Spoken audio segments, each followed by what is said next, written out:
Okay, so I'm going to share my screen. Let me fix this so we're straight. Okay, I am going to start with this Google Doc that I have for you guys. So I'll make sure I grab the link and I want to share it. And then I have to find the chat again. Hold on. Okay, so in this Google Doc, you guys can take a look at it whenever you like. And you're going to see it's got the portal hack. So I'm going to tell you what a portal image is, but I just want you to know what's in the doc first. So we've got a portal hack information here, and then I've shared with you guys some images and some prompts. So we're going to go through that. And when you say, where are the prompts? They're in the Google Doc and you can have them. So portal images, my favorite thing in Midjourney. I got addicted to Midjourney because I figured out not only could I create images, I could create images inside images, and it really isn't that difficult. So if you want to create a portal image, you just prompt for it. So if I wanted to create an image that was this Van Gogh painting and just have that be my image, perfect. If I want to create a phone with an image of that image, it's just language. None of it is as complicated as you think. And I'm going to flip through a couple images just so you can see what some different kinds of portal images look like. Portal being a thing where you can see through to another world, a phone, a mirror, a billboard. This is really one of my favorite ones because I thought the horse, of course, I love the horse. This one is cool. This one is just the hand with the phone. This also love this one. And I did a series of these with the lighthouses. And this one was just the whole book. So I have prompts for a lot of the stuff for you in there. I just want to give you an idea. You can do the same thing with cartoons as you do with photorealistic images. Now, here's something to know. The more you add, and this is why I popped up one of these, the more images you add using Midjourney or any other AI image creator, the more wonkiness is going to happen. So you can see over here, oh, that horse looks cool and the whale's okay and the boats aren't bad. Something weird's happening with the dog. And what is that?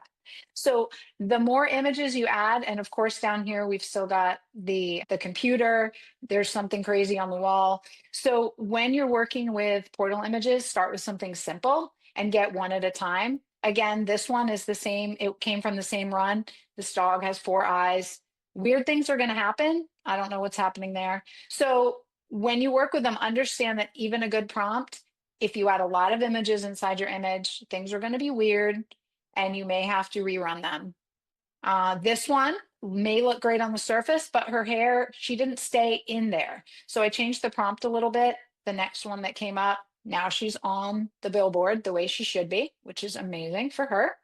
Same character. And I didn't prompt specifically for those images. That's another thing. I prompt for the Eiffel Tower, and then I prompt in that prompt for some other travel type photos.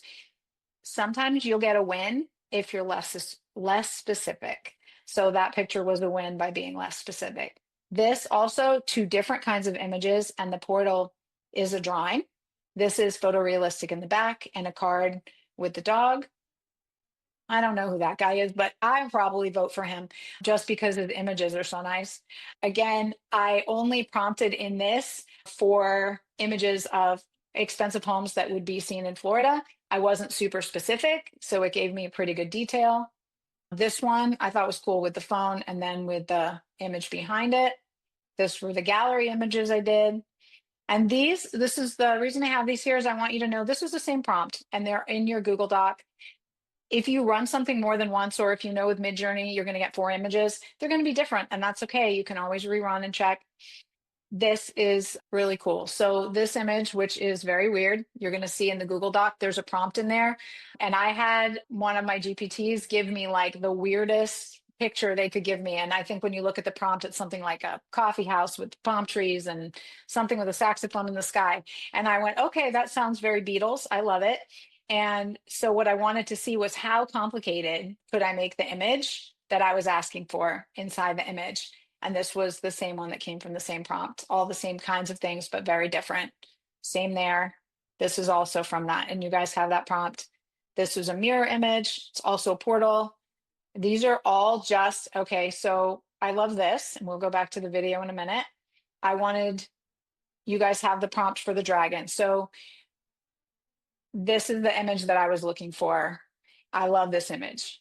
Okay. And it's no more difficult than any of the other images. It just gives us a little more wow, which is what makes it a great hack for using with your social media. Okay, so let's go back to the doc if you guys want to see if I could click on the right thing. Okay, so when you're using a prompt, let me go down to the bottom here.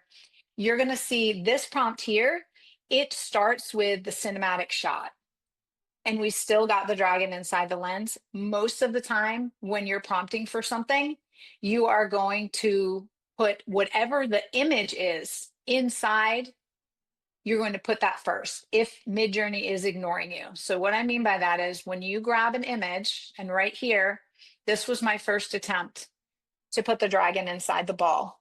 If you look at the prompt, it talks about the boy first. We got the boy and he's great, but there's no dragon. So what's the problem? The problem is that Midjourney is an AI tool, and what we need to see is the dragon first. So the biggest hack when you're making portal images is if the prompt you render doesn't give you what you asked for, start with the image that's inside the image and build out.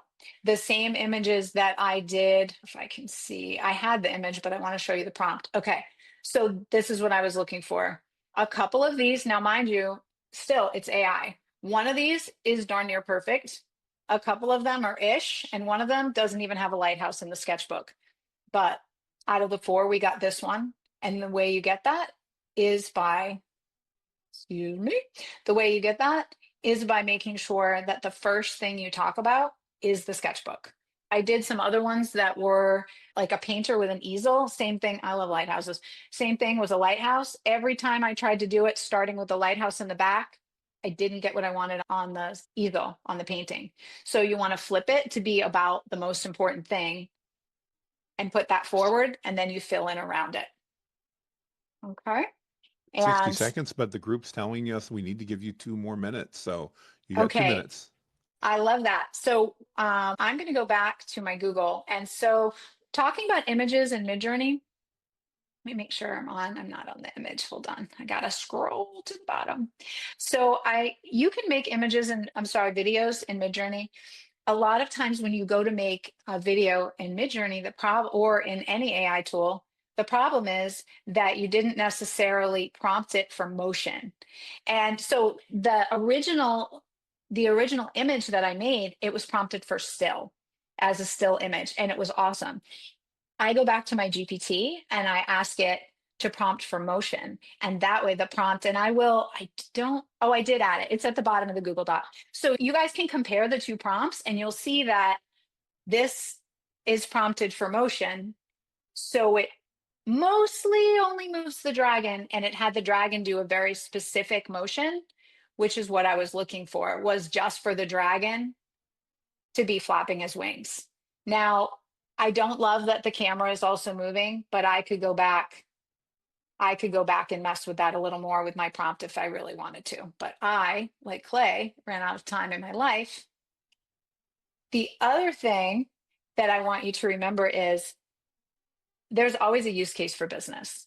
So that's why I showed the images that I did with the gallery and the ones of Clay because, oh, did you know that was Clay? It's totally Clay. I made that for Clay. There you go. But the reason I showed that is because if you have something specific and you want to show it on the wall of your business or of a room that looks like your business, you can absolutely create ads on the sides. You can add whatever images. And if you're using the Omni reference in Midjourney, which is the character reference, if you guys haven't used it, it's up here. Okay, when you put a prompt in, you can put a face in or a person in or a character over here. You can actually pop that face right 60 into seconds. a picture. Okay. I love portal images. They get me super excited. They are not as complicated as you think. And what I want you guys to know about Midjourney is it's so fun. I know that there's a lot of other AI creation tools out there right now for images, but if you play around in Midjourney, don't be offended when the AI doesn't give you what you want the first time. Just go back to your prompt, change it up a little, and run it a couple times. And hopefully, you guys will have fun playing with portal images. And you can always find me in Jonathan's group if you have questions. So there you go. Awesome.